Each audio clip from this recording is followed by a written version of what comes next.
अस्सलामुअलैकुम। पुरानी तस्वीरों में शक्ल भले ही अच्छी ना हो, पर वो दिन बहुत अच्छे थे। मोहब्बत का असल हकदार तो तुम्हारा खुदा है, जो तुम्हें 70 माओं से भी ज़्यादा चाहता है। कुरान कहता है, और मकड़ी के जाले से भी ज़्यादा कमज़ोर हैं ये दुनिया के सहारे। दुआएं तो बस तुम्हारे और अल्लाह के दरमियान होती हैं, और जो मामला तुम्हारे और अल्लाह के दरमियान हो, उस मामले में लोगों की राय नहीं लेते।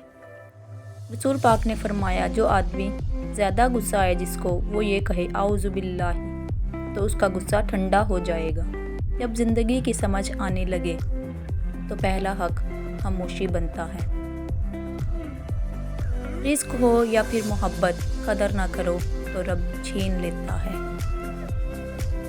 माफ़ी इतनी ही खूबसूरती से मांगनी चाहिए जितनी बदसूरती से उसका दिल दुखाया है। सच्ची मोहब्बत वादों से नहीं, इज्जत देने से हासिल होती है।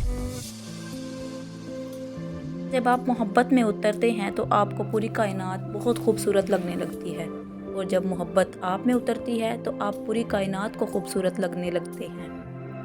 हवाएं मौसमों का रुख बदल देती हैं, और दुआएं मुसीबतों का। दूसरों को समझाना मुश्किल हो जाए तो खुद को समझाना बेहतर होता है। अमीर वो है जिसके पास मुखलिस और वफादार दोस्त हैं।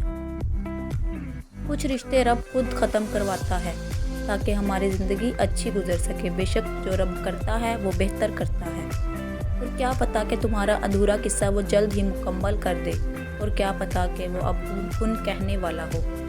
खालिक को इबादत से राज़ी करें और मखलूक को अच्छे इखलाक से। हमेशा अल्हम्दुलिल्लाह कहें, और याद रखें आपकी ज़िंदगी 1000 लोगों से बेहतर है। परेशानी खामोश रहने से कम, सब्र करने से ख़त्म, और शुक्र करने से खुशी में तब्दील हो जाती है। दूसरों के दर्द मिटाने वाले बन जाओ, अल्लाह ताला तुम्हारे दर्द मिटा देगा। अल्लाह को पसंद है तुम्हारा उसे याद करना। वो ये नहीं देखता कि कम करते हो या ज़्यादा। जब इंसान को गुस्सा ज़्यादा आता है तो वो इंसान प्यार भी उतना ही ज़्यादा करता है और उतना ही साफ दिल रखता है। जिन हाथों को तुमने दुआ में उठा रखा है, उन हाथों में एक दिन वो सब होगा जिसके लिए तुम अल्लाह के सामने गिड़गिड़ाते हो। अल्लाह से गुफ्तगू की आदत हो जाए तो सजदा किए बगैर सुकून नहीं मिलता। 5 दफ़ा अच्छे तरीके से अलहदा हो जाना तकलीफ का ताल्लुक़ बरकरार रखने से ज़्यादा बेहतर होता है। जब तुम किसी को अकेला देखो तो समझ जाओ कि वो एक अच्छा इंसान है, क्योंकि भीड़ हमेशा मुनाफिक के साथ होती है।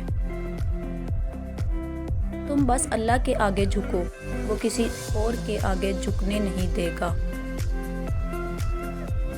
परेशानियां बहुत हैं, मगर मुतमईन हूँ कि अल्लाह सब देख रहा है। सख्त अल्फाज बोलते वक्त इंसान को ये याद नहीं रहता कि सुनने वाले वो अल्फाज कब तक याद रहेंगे।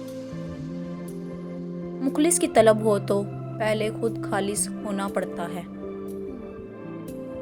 अच्छे दिन के इंतज़ार में सारी उम्र गुजर जाती है, और फिर पता चलता है कि जो गुजर गए हैं वही दिन अच्छे थे।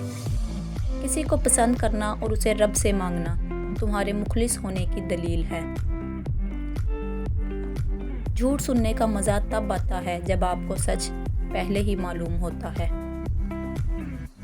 Thanks viewers for watching our video. अगर आप चैनल पर नए हैं और अभी तक चैनल को सब्सक्राइब नहीं किया तो चैनल को सब्सक्राइब करें, ताकि हर आने वाली वीडियो आप तक बआसानी पहुंच जाए।